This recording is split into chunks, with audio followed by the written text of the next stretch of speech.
서 15장 1절 한 절 말씀 우리 같이 보겠습니다. 로마서 15장 1절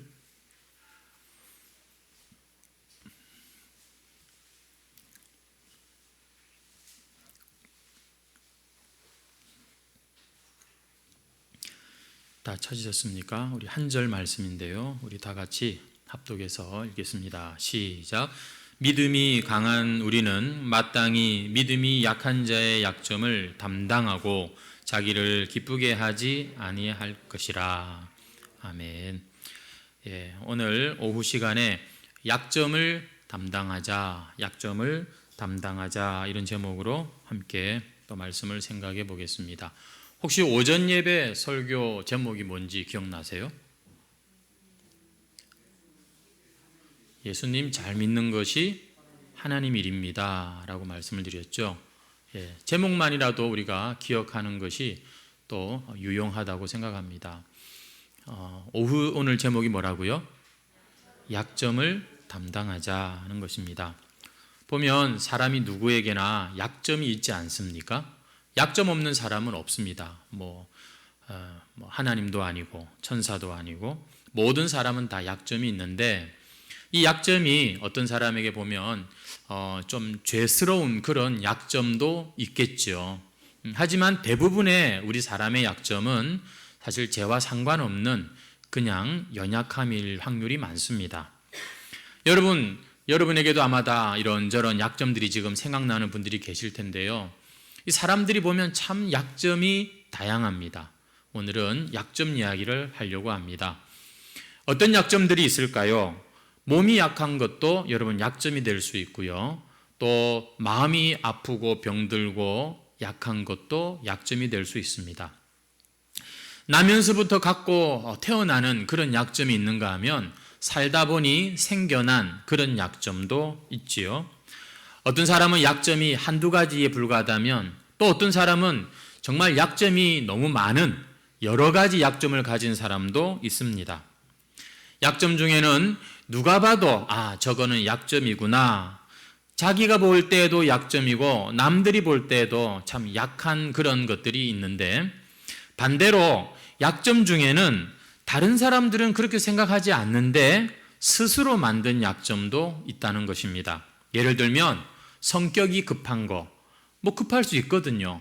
또 성격이 느긋한 거. 근데 이런 것들이 내 스스로가 약점으로 그렇게 생각을 하는 것입니다. 어떤 분들은 자기가 여자로 태어난 게 약점이래요. 요즘에 어떤 남자들은 요즘 시대에 남자로 사는 게 힘들고 어쩌고 하면서 또 그렇게 태어난 그 자체가 약점이다라고 말하는 사람도 있습니다.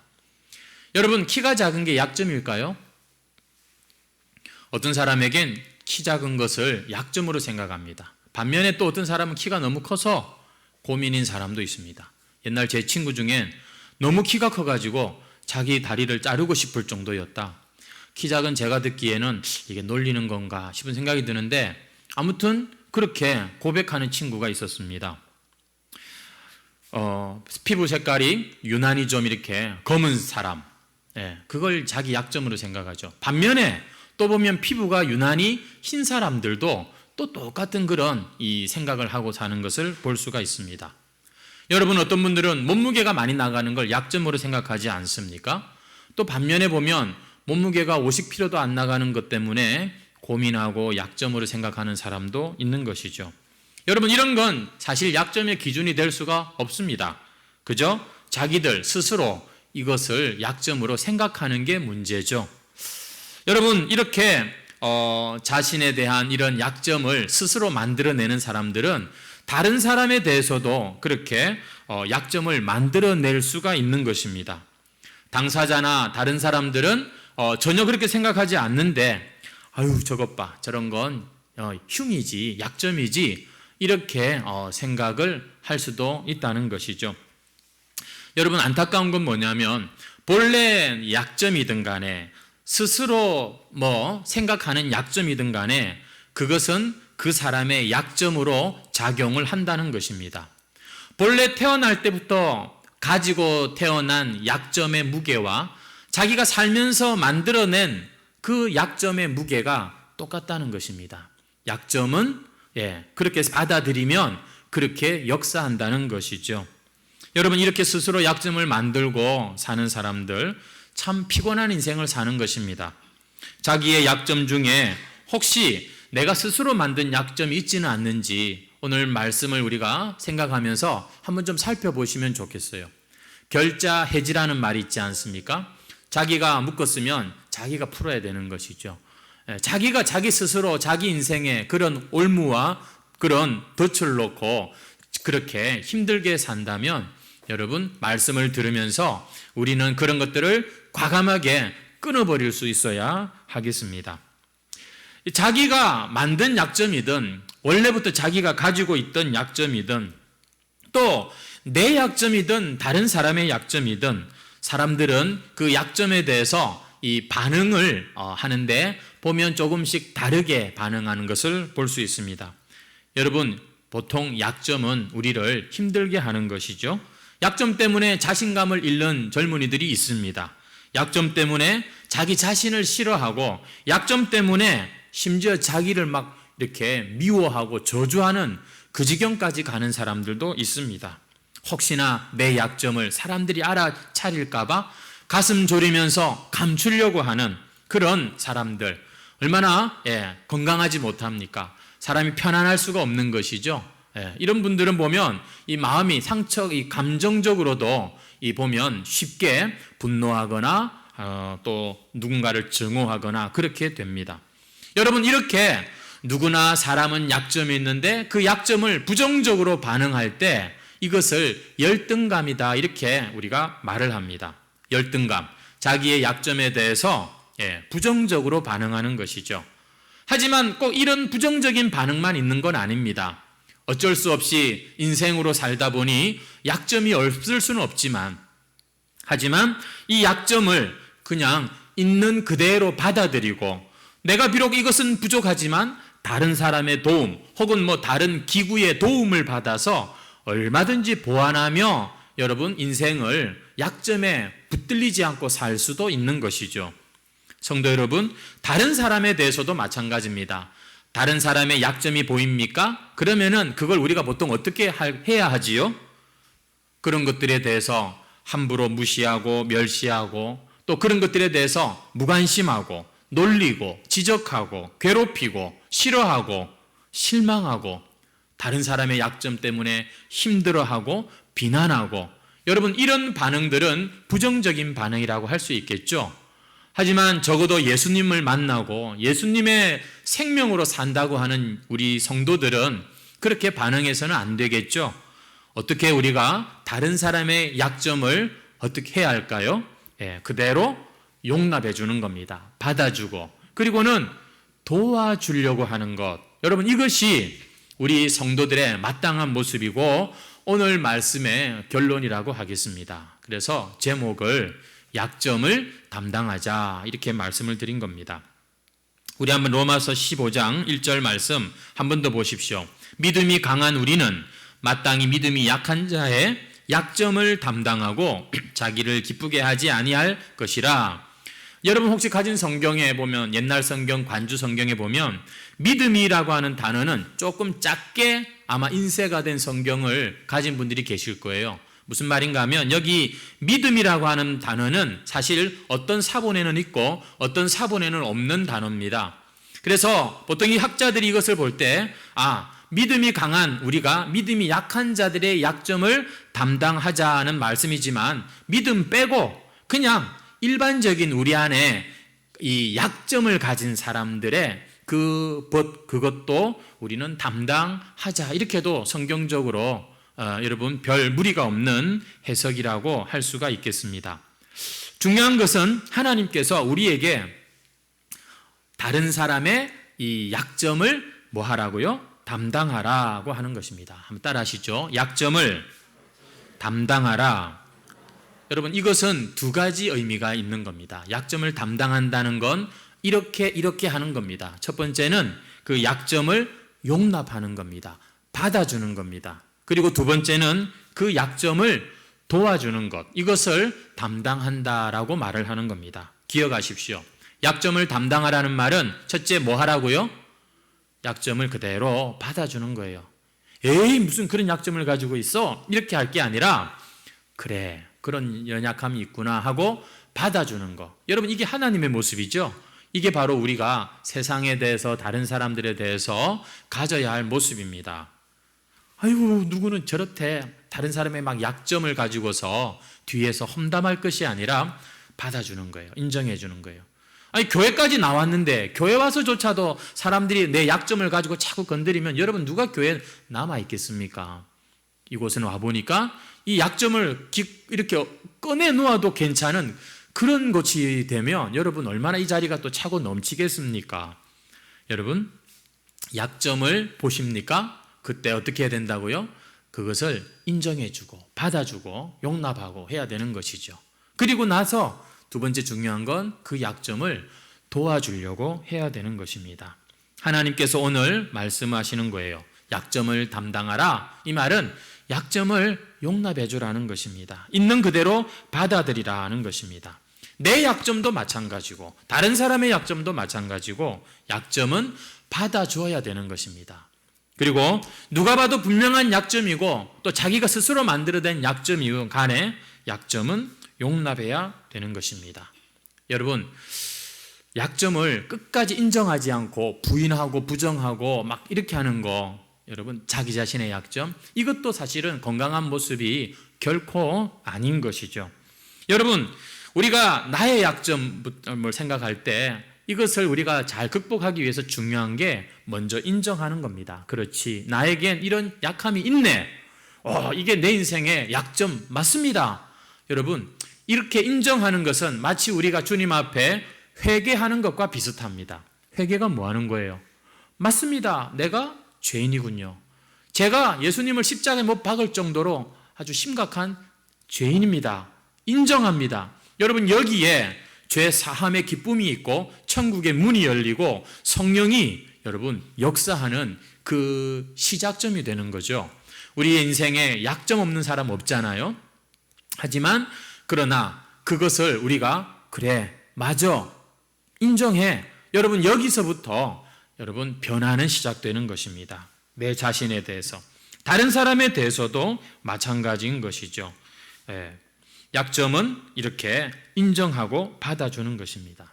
특별히 자기 자신의 그 약점에 대해서 이렇게 인정을 하고 나면 그 다음에는 내가 이 약점을 어떻게 할 것인가 우리가 좀 더 여유 있게 바라볼 수가 있게 되는 겁니다.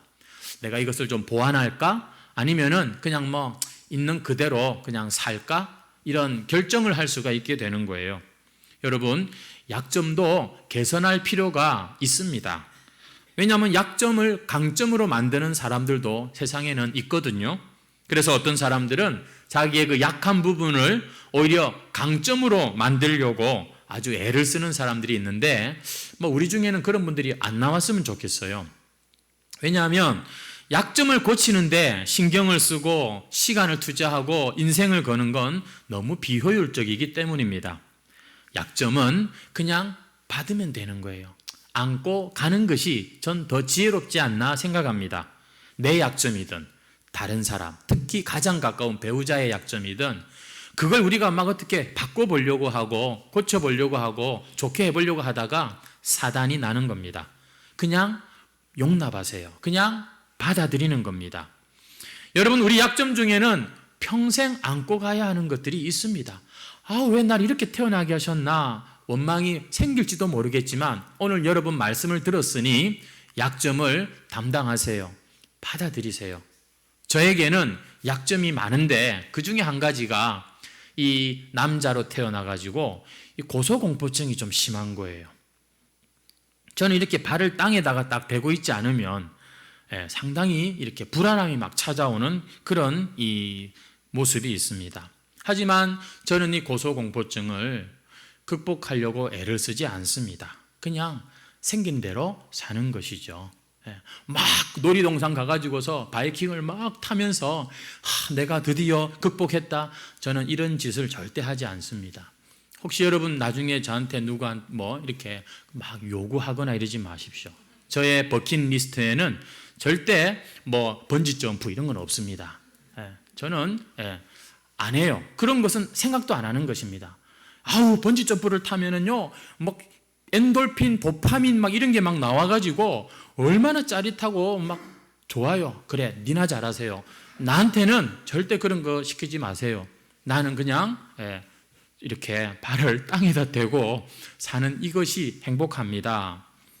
일반적으로 사람들이 보면 자기 약점을 가지고서 많이 힘들어하죠.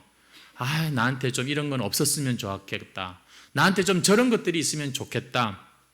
여러분, 성경에 보면은요, 놀라운 말씀이 있는데 그것은 하나님은 우리의 약점을 통해서 일하시고 역사하시는 분이라는 사실입니다. 하나님께서 우리에게 약점을 주셨어요. 근데 이걸 알고 보니까 하나님께서 그 약점을 통해서 우리를 하나님의 그 강한 그런 용사로, 일꾼으로 쓰시려고 일부러 약한 것을 우리 안에 넣어두셨다는 얘기입니다. 이해되시죠? 그래서 바울이라고 하는 사람이 이 자신의 약한 것에 대해서 성경에 많이 기록하고 있는 것을 봅니다. 여러분, 바울 아시죠? 사도 바울. 정말 예수님만큼이나 예수님께서 이 복음의 십자가와 부활로 그 완성하신 그것을 이 사람들에게 이 기독교 체계를 세운 사람이라고 할 수 있습니다. 이 바울, 어마어마한 사람이에요. 근데 이 바울이라는 사람에게 약점이 너무 많았어요. 그래서 본인 스스로 말하기를 육체의 가시, 사탄의 사자 이렇게 표현을 하고 있는데 이게 보니까 한두 개가 아니었나 봐요. 한번 여러분 이 말씀을 한번 볼까요? 고린도후서 12장 7절에서 10절 말씀입니다. 보니까 이 바울에게 이런 이 약점들이 있는데 이것들을 이 사람이 어떻게 지금 반응하고 있는가 한번 같이 읽겠습니다. 같이 읽겠습니다. 시작. 여러 계시를 받은 것이 지극히 크므로 너무 자만하지 않게 하시려고 내 육체의 가시 곧 사탄의 사자를 주셨으니 이는 나를 쳐서 너무 자만하지 않게 하려 하심이라. 이것이 내게서 떠나가게 하기 위하여 내가 3번 주께 간구하였더니 나에게 이르시기를 내 은혜가 내게 족하도다. 이는 내 능력이 약한 데서 온전하여 짐이라 하신지라. 그러므로 도리어 크게 기뻐함으로 나의 여러 약한 것들에 대하여 자랑하리니 이는 그리스도의 능력이 내게 머물게 하려 함이라.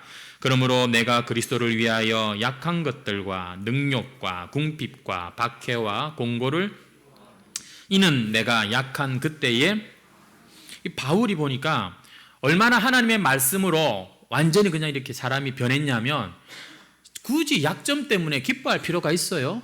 나는 내 약점 때문에 행복해 이렇게 말하는 건 조금 이상하잖아요. 무슨 정신병도 아니고. 근데 바울이 그렇게 고백을 하고 있는 모습을 우리가 보는 거예요. 도대체 이 바울의 약점이 뭘까요? 우리가 전승되어 내려오는 기록을 보니까 바울의 약점은 몇 가지가 나와요. 근데 오늘 본문에도 나옵니다만 9절 보시면은 나의 여러 약한 것들에 대하여 자랑한다라고 말하고 있죠. 이 사람은 약점도 한두 개가 아니었어요. 여러분, 바울이 대머리입니다. 기록에 보면 바울이 대머리예요. 근데 우리가 일반적으로 잘 알고 있는 바울의 약점이 뭐죠?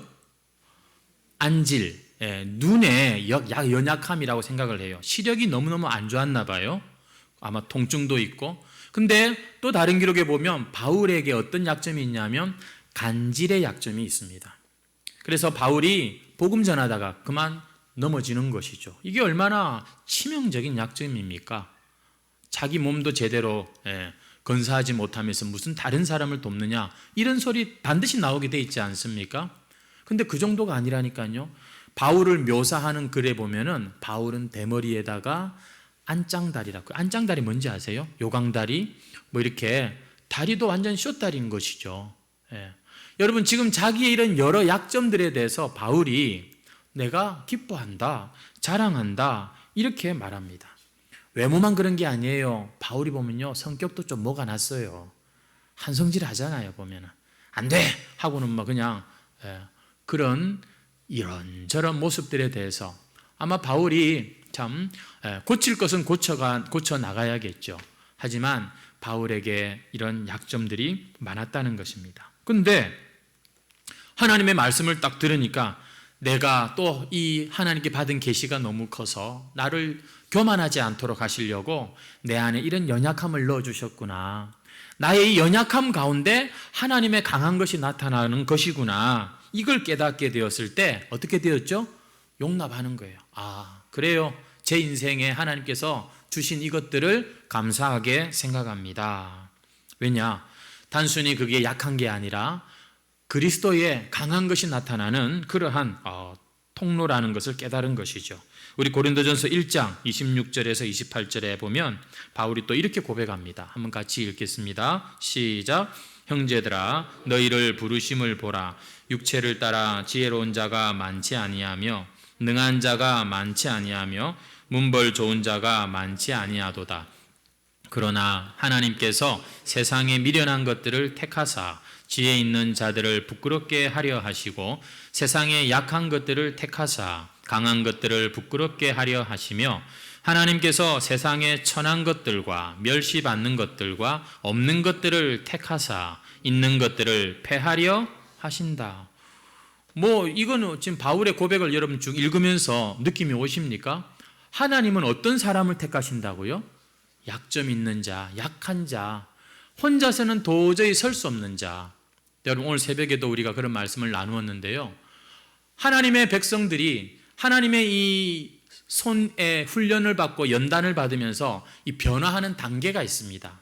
마치 군대 가면은 이등병에서 일병, 상병, 병장 이런 것처럼 제가 보니까 하나님의 나라 군대 이 군인들, 용사들은 세 가지의 단계가 있는 것 같아요. 첫 번째는 뭐냐면 주님께서 나를 위해서 뭘 해주실 건데요? 이렇게 하나님께 기대하고 요구하는 겁니다. 아주 예쁜 모습이죠. 귀한 모습이라고 생각해요. 근데 좀 철이 들고 주님의 연단, 훈련 속에서 바뀝니다. 주님께서 나를 위하여서가 아니라 내가 주를 위하여서 무엇을 하면 좋겠습니까? 이런 열심과 열정으로 이제 더 헌신하는 사람이 되는 거죠. 근데 거기서 멈추지 않습니다. 결국에 가면 나중에 다 병장 제대할 때쯤 되면 주님께서 이렇게 귀한 성숙한 믿음으로 다 만드세요. 뭐죠? 주님, 내가 아니라 주님이 하시는 일입니다. 주님, 제가 할 수 있는 건 아무것도 없습니다. 전 정말 연약하고 전 정말 죄인입니다. 주님밖에 없어요. 그래서 내가 주를 위해서 큰 일을 하겠다가 아니라 주님이 행하신 그 큰 일을 붙잡고 주님 잃어버리지 않으려고 애를 쓰는 겁니다. 이게 제일 저는 큰 신앙의 성숙한 모습이라고 생각해요. 결국 자기가 아니라 우리 안에 계신 주님이 드러나게 하는 것이죠. 여러분, 우리 안에 이런 연약함을 주신 게 이 하나님의 이 사람으로 변해가는 이 도구로 쓰임을 받는다는 것입니다. 여러분 안에 있는 약점을 여러분 기뻐할 수 있기를 주의 이름으로 축원합니다. 여러분의 연약함 때문에 너무 울고 너무 답답해하지 마시고 그 일로 인하여 주님을 제대로 만나시고 주님의 치유를 제대로 맛보시고 그 당신의 연약함이 다른 누군가의 연약함을 도와주는 도구가 되시기를 주의 이름으로 축원합니다. 그래서 지혜로운 사람들은 굳이 자기의 약점을 바꾸려고 애를 쓰기보다는 자신의 장점에다가 인생을 걸겠죠. 생각해 보세요. 약점을 개선하는데 시간을 쓰지 않고 장점을 발전시키는데 시간을 쓰는 게 훨씬 효율적이지 않습니까? 만약에 우리가 똑같이 1만 시간을 약점을 보완하는 데 쓴다고 생각하고 장점을 개발하고 더 발전시키는데 쓴다고 생각해 보세요. 누가 효율적일까요? 누가 더 성공하겠습니까? 우리의 인생은 끝이 있습니다. 우리는요, 무한정의 시간을 가진 사람들이 아니에요. 사람은 인생은 다 제한된 시간과 그런 이 인생을 살고 있는 것이죠. 효율적으로 써야 되는데 늘 이 어떻게 하면 약점을 고치고 바꾸고 이렇게 할까? 여러분, 그것에 너무 이렇게 하면은 결코 쉽지가 않을 겁니다. 약점이 죄가 아니라면 오늘 이후부터는 그냥 안고 가시기를 바랍니다. 주님, 저도 바울처럼 기뻐하고 자랑할 수 있게 해달라고 차라리 기도하시면서 여러분의 약점을 사랑하는 자리까지 가시기를 바라요. 그러면 내 약점뿐만 아니라 다른 사람의 약점에도 우리가 넉넉 좀 더 여유 있게 다른 모습으로 볼 수가 있는 것입니다. 어떤 모습으로 볼 수 있죠? 아, 저거 내가 도와줘야 되겠구나. 아까 두 번째 담당하는 두 번째가 뭐라고요? 약점을 도와주는 거라고 말씀드렸잖아요. 약점을 담당한다는 건 도와준다는 말이죠. 성도 여러분, 내 약점은 도움을 받으면 되는 겁니다. 그리고 다른 사람의 약점은 내가 도와줘야지.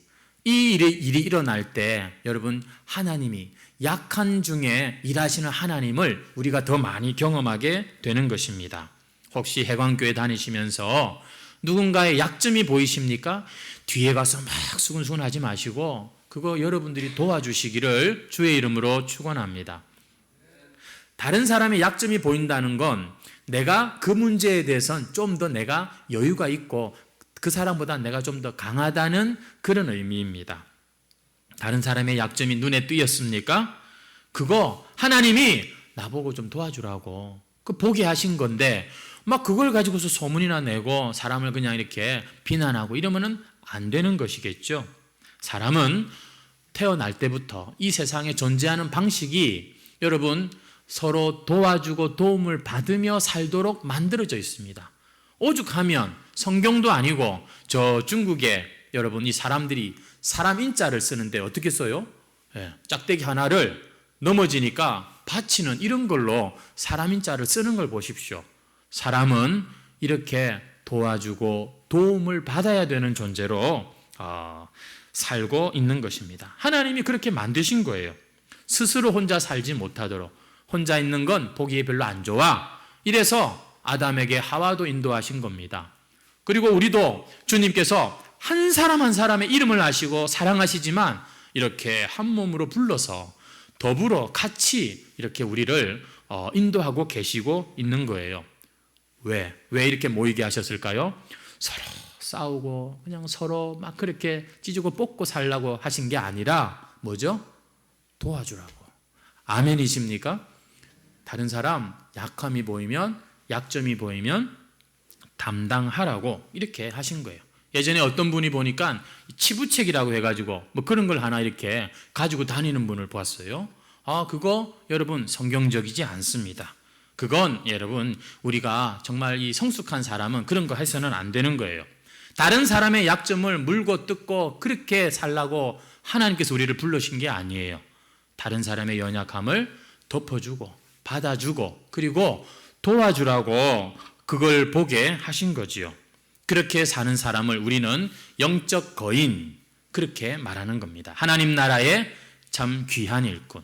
여러분 아브라함이라고 하는 분을 우리가 믿음의 조상이라고 하거든요. 이 아브라함이 보면 그런 마음을 가진 것을 그의 인생을 보면 알 수 있어요. 그래서 자기 조카 롯을 보면 늘 도와줍니다.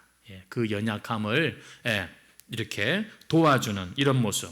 그래서 우리가 다른 사람의 약점을 도와주는 건 복의 근원으로 사는 바로 그런 방식이 되는 거예요. 여러분은 얼마나 많은 복을 받으셨어요. 여러분이 잠깐 지나가는 인생이 전부가 아니잖아요. 마지막에 우리는 승리의 노래를 부를 건데 여러분 이 큰 복을 받은 사람들이 이 세상 잠깐 사는 동안 여러분 이 작은 것 때문에 그렇게 우리가 편협하고 그렇게 우리가 쪼잔한 사람이 되어서는 안 되는 것이죠. 여러분 다른 사람의 약점에 관대하시고 받아주시고 도와주는 이 한 주간 연습 잘 하시기를 주의 이름으로 축원합니다. 특별히 보면 어떤 사람들은 이 도움을 받는 거에 굉장히 또 보면 좀 거부감을 가진 분들이 있어요. 그죠? 그런 분들 계시잖아요. 아예 자기가 약한데도 도와달라고 요청도 안 하고 또 좀 도와주려고 그러면은 괜히 기분 나빠하고 아직 어려서 그래요. 자존심이 아직도 그렇게 강해서 그런 거죠. 아직도 이 예수님의 생명보다는 자기 그걸 가지고서 사는 아직까지 이등병 수준이기 때문에 그런 거죠. 하지만 이런 사람들일수록 또 우리는 잘 도와야 되는 겁니다. 그래 그럼 뭐 니하고 안 보면 그만이지가 아니라 우리는 도와줄 준비를 하고 기다려야 되는 것이죠. 우리가 도와줄 때도 잘 도와줘야 돼요. 얘따 먹어라 이런 식으로 도와주면 기분 나빠서 사람들이 더 힘들어집니다. 분명히 내가 더 도와줄 수 있는 강한 사람이지만 저 사람이 도움을 받아야 되는 작은 사람이지만 오히려 큰 사람들이 보면 더 섬김의 자세로 그렇게 도와줘야 탈이 없는 것이죠. 안 그러면요, 우리가 교회에서 이렇게 도와주다가도 기분 오히려 상하는 문제도 생길 수가 있는 것이죠. 성도 여러분, 사람은 태어날 때부터 도움 없이는 생존이 불가능한 존재입니다. 보통 이렇게 제가 보니까 송아지가 태어나고 말이 태어나고 하면은 잠시 후에 그냥 이렇게 벌떡 이렇게 일어나서 쩔뚝쩔뚝 하면서 이렇게 곧 걷는 것을 봤어요, 유튜브로. 여러분, 우리 사람은요, 태어날 때 그런 아기들이 없어요. 정말 누군가의 도움이 없이는 이 땅에 살 수가 없는 그런 연약한 존재로 이 세상의 이 삶을 시작합니다. 사람은 그런 존재이죠. 근데 이 놀라운, 어떻게 보면 세상 천지 만물 짐승들 가운데 이 가장 연약한 그런 육체를 가지는 것이 사람인데, 이 약한 자들이 하나님께서는 나를 대신하는 존재, 세상을 다스려라 이렇게 말씀하시잖아요. 역시 하나님은 약한 자를 통해서 일하시는 하나님이 맞습니다. 여러분, 내가 약한 걸로 나타나는 거 너무 싫어, 난 좀 강한 사람이 되고 싶어. 여러분, 그런 분들은 주님 앞에 새벽을 깨워서 꼭 기도를 해보시기 바랍니다. 우리가 약한 것이, 여러분 알고 보면 이게 하나님의 은혜를 아는 사람들은 맞습니다, 주님 제가 약한 사람입니다, 기뻐하고 노래를 할 수 있는 그런 축복이구나 알 수가 있는 것이죠. 이 세상 삶이 전부라면 아니겠죠. 하지만 여러분, 정말 영원한 생명을 우리가 얻었고 그 생명을 쫓아 사는 우리라면 우리는 반드시 약한 가운데 역사하시는 하나님의 손길을 경험하게 됩니다. 그래서 성도 여러분, 우리가 다른 사람 바라볼 때 그런 눈으로 바라볼 수 있기를 바라요. 내가 어떻게 하면 저 사람 도와줄까? 내가 저 사람 어떻게 하면 내가 한번 도와줄까? 여러분, 이 마음으로 우리 자녀들을 보시고 교회 초신자들을 보시고 우리 서로를 보시고 이 목사를 좀 그렇게 봐주시고 여러분 해주시기를 주의 이름으로 축원합니다. 제 친구 중에 이 말씀을 드리고 말씀을 맺겠습니다. 제 학교 때부터 저하고 친하게 지냈던 친구가 10년 전에 가덕교회를 들어갔습니다. 가덕교회를 이렇게 담임하는 목사로 가게 됐는데 거기서 간지 얼마 안 돼가지고 자기가 아는 어떤 선교사님이 선교지에서 귀국을 했는데 갈 곳이 마땅하지 않은 거예요. 자기 부모님들의 집도 여의치가 않고, 참 그런 이야기를 듣고 이분이 그 마음에 어떤 주님이 주신 사인이 있었나 봐요. 그 시골 교회를 더 갔더니만 안 쓰는 집 한 채가 교회 옆에 딸려 있더래요. 그래서 장로님들을 잘 설득해가지고 장로님 요 집을 좀 잘 리모델링해서 우리 그 귀국한 선교사님, 안식령 가지는 선교사님들이 갈 데가 없어서 고민하는 분들이 꽤 있습니다. 이런 분들을 위해서 우리가 좀 교회가 좀 봉사를 좀 도와주면 좋겠다, 이런 생각을 하고 이런 것들을 교회가 나누고 그걸 실천에 옮겼습니다. 그래서 선교관을 좀 제법 예쁘게 단장을 해가지고 그 한국에 거처할 곳이 없는 선교사님 가정을 부부와 또 이렇게 아이들이 있는지 없는지 모르겠지만 이렇게 그 집에 모신 것이에요. 한 채 그 선교사님을 모셨습니다. 이 선교사님이 그곳에 계시면서 1년을 계셨는데 뭘 했을까요? 다른 데 가서 이렇게 선교 보고도 하고 했지만 주로 그곳에 그냥 도움을 받는 존재로 그 교회에 그 거처를 이렇게 임시로 사용을 했는데, 그곳에서 이 선교사님이 그 가덕교회의 부교육자가 된 겁니다. 하라고 말씀을 안 드렸는데도 거기 그냥 계시니까 어떻게 됐냐면 담임 목사와 더불어서 같이 아이들 교육기관에 가가지고서 아이들을 지도해주고 선교지에 대한 이야기들을 해주고, 그래가지고서 그곳에서 자란 아이들이 몇 년 뒤에 실제로 이 선교사님은 진작에 이 선교지로 돌아가셨는데 결국 찾아간 거예요. 선교 여행을 떠난 것이죠.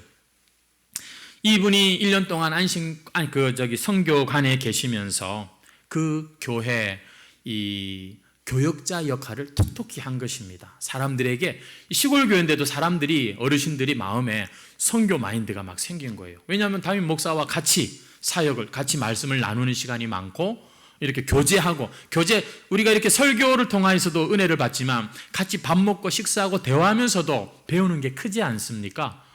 이런 교제가 일어난 것이죠. 그리고 이게 입소문이 더 나가지고서 더 많은 선교사님들이 그곳에 3개월, 6개월, 1년 이렇게 그 교회 선교관을 사용하려고 줄을 서는 이런 일이 일어났어요.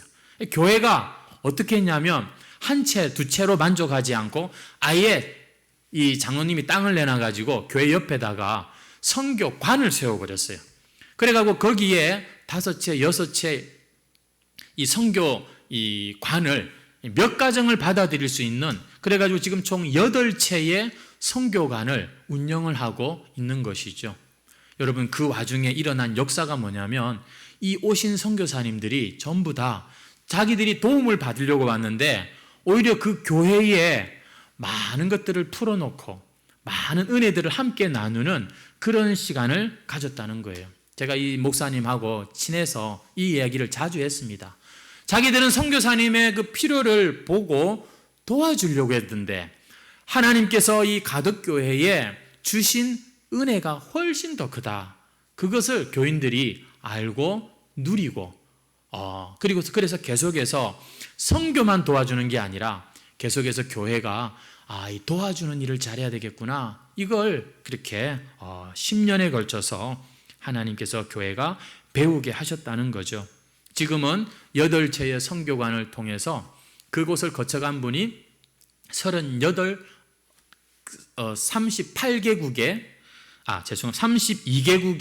83명의 선교사님들이 10년 동안 자기들의 선교관을 거쳐갔다는 거예요. 중요한 건 단지 이 가덕교회가 봉사를 많이 했다 이게 아니라 많은 주의 종들이 그 교회에 너무 좋은 것들을 남겨주고 흘려주고 그렇게 떠났다. 이걸 지금 고백하고 간증하는 것을 들었습니다. 그래서 국제 YM이라고 하는 단체가 한국 예수전도단 말고 또 국제 예수전도단이 따로 있는데 그 국제 YM 지부가, 한국 지부가 그 교회에 이 교육관, 물론 그것을 통째로 이렇게 계약해서 넘겨준 것도 대단한 일이지만 그런 큰 단체도 품을 수 있는 그런 시골 교회가 되었다는 얘기지요. 성도 여러분, 하나님께서 오늘 우리에게 약점을 담당하라 이렇게 말씀하시는데 우리가 누군가의 약점을 보고 도와주려고 애를 쓸 때 거기엔 우리가 신경을 써야 되고 뭔가 좀 수고가 따를 수밖에 없죠. 하지만 여러분, 그 가운데 우리는 하나님을 경험하게 됩니다. 왜냐하면 하나님께서는 그렇게 약한 가운데 일하시는 분이기 때문인 것이죠. 그래서 주님은 지금도 우리를, 이 연약한 우리를 내가 도와주겠다. 여러분, 우리의 신앙이 결국 뭡니까? 이 하나님의 도움을 힘입는 거 아닙니까? 그런데 우리가 그 하나님의 일을 하라고 하시는 거예요. 여러분, 우리가 누군가를 도와주는 건 하나님의 일을 대신하는 것인 줄 믿으시기 바랍니다. 혹시 누군가의 약점이 보이십니까? 옛날처럼 그렇게 그거 가지고서 말이나 옮기고 이러지 마시고 내가 어떻게 하면 저걸 도와줄까? 여러분, 그러면 성도는 첫 번째는 기도입니다. 하나님, 제가 이 사람에서 기도하겠습니다. 기도를 도와주는 것이죠. 그렇게 될 때 믿음의 조상 아브라함의 복을 우리가 다 받게 될 줄로 믿습니다. 한번 따라해 주실래요? 우리 옆에 있는 분들을 보시면서 당신의 약점을 제가 담당하겠습니다. 인사하십시오. 아멘. 할렐루야. 그래서 제일 먼저 우리 배우자, 사랑하는 남편과 아내와 가족들의 약점을, 사실요, 제일 가까운 사람들이 제일 모진 말들을 또 막 해요.